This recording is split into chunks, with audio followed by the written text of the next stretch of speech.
दोस्तों, अगर खुशियाँ किसी दुकान में मिलती तो दुनिया का कोई आदमी शायद कभी भी दुखी नहीं होता।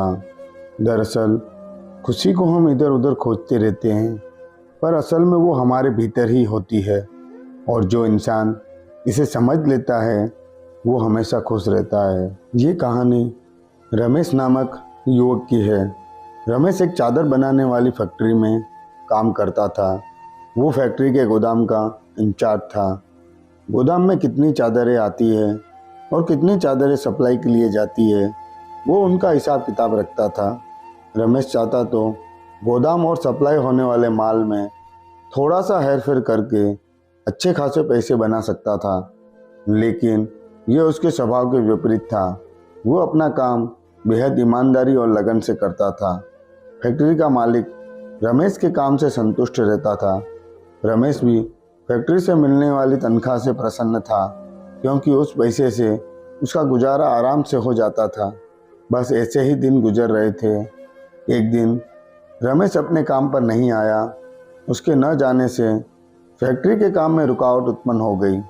न जाने क्यों उस दिन फैक्ट्री का मालिक रमेश के बारे में काफ़ी देर तक सोचता रहा। उसके मन में ये विचार आया कि ये आदमी इतने दिनों से अपना काम ईमानदारी से कर रहा है, मैंने कब से इसकी तनख्वाह भी नहीं बढ़ाई, पता नहीं इतने पैसों में इसका गुजारा कैसे होता होगा।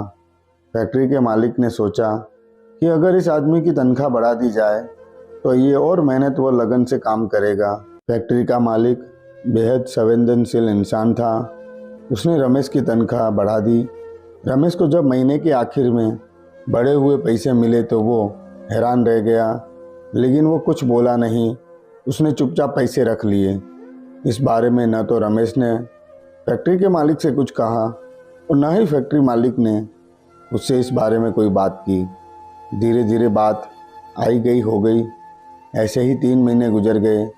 एक दिन रमेश फिर काम से गैर हाजिर हो गया। ये देखकर फैक्ट्री मालिक को बहुत गुस्सा आया। वो सोचने लगा, कैसा आदमी है, मैंने इसकी तनख्वाह बढ़ाई पर न तो इसने धन्यवाद दिया और न ही अपने काम की जिम्मेदारी समझी। इसकी तनख्वाह बढ़ाने का क्या फ़ायदा हुआ, यह आदमी सुधरेगा नहीं। और उसी दिन फैक्ट्री मालिक ने रमेश की बढ़ी हुई तनख्वाह कम करने का फैसला कर लिया। ऐसा फैसला लेते हुए फैक्ट्री मालिक का मन भीतर से कचोट रहा था, पर रमेश के व्यवहार से वो बेहद दुखी था। इसलिए उसने रमेश की तनख्वाह घटाकर फिर से पहले जैसी कर दी। महीने के आखिर में रमेश को फिर से वही पुरानी तनख्वाह दी गई। रमेश ने तनख्वाह के पैसे गिने और चुपचाप उन्हें जेब में रख लिए। फैक्ट्री का मालिक उस समय खजांची के पास ही बैठा था। रमेश ने उससे कोई शिकायत नहीं की। वो चुपचाप अपने घर जाने लगा। ये देखकर फैक्ट्री मालिक हैरान रह गया। उसने रमेश को आवाज़ लगाई और उससे पूछ बैठा, बड़े अजीब आदमी हो भाई। जब मैंने आज से 3 महीने पहले तुम्हारे गैर हाजिर रहने के बाद तुम्हारी तनख्वाह बढ़ा दी थी, तब भी तुम कुछ नहीं बोले, और इस महीने जब मैंने तुम्हारी गैर हाजिरी पर तनख्वाह फिर से कम कर दी, तुम फिर भी खामोश रहे। इसकी क्या वजह है?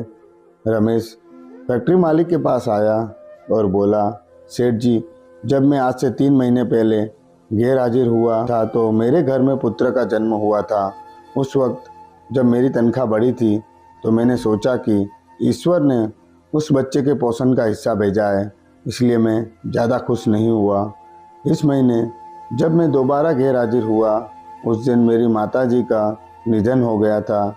आपने उसके बाद मेरी तनख्वाह कम कर दी, तो मैंने ये मान लिया कि मेरी माँ अपने हिस्से का अपने साथ ले गई। ऐसे में भला मैं तनख्वाह कम होने से क्यों परेशान होता। रमेश की बात सुनकर फैक्ट्री का मालिक गदगद हो गया। वो अपनी कुर्सी से खड़ा हो गया। उसने आगे बढ़कर रमेश को गले से लगा लिया और अपने व्यवहार के लिए माफ़ी मांगी। इसके साथ ही उसने रमेश का प्रमोशन भी कर दिया और उसकी तनख्वाह पहले से दुगनी कर दी। दोस्तों, हमारे जीवन में भी अक्सर सकारात्मक और नकारात्मक दोनों तरह की घटनाएं होती रहती है। जो आदमी एक अच्छी घटना से खुश होकर अनावश्यक रूप से उछलता नहीं है और नकारात्मक घटनाओं पर अनावश्यक रूप से दुख नहीं मनाता है और हर दशा में अपनी सोच को सकारात्मक बनाए रखते हुए लगन और ईमानदारी से कार्य करता रहता है, वही आदमी जीवन में स्थायी सफलता प्राप्त करता है। कहानी अच्छी लगी हो तो कमेंट जरूर करना। धन्यवाद।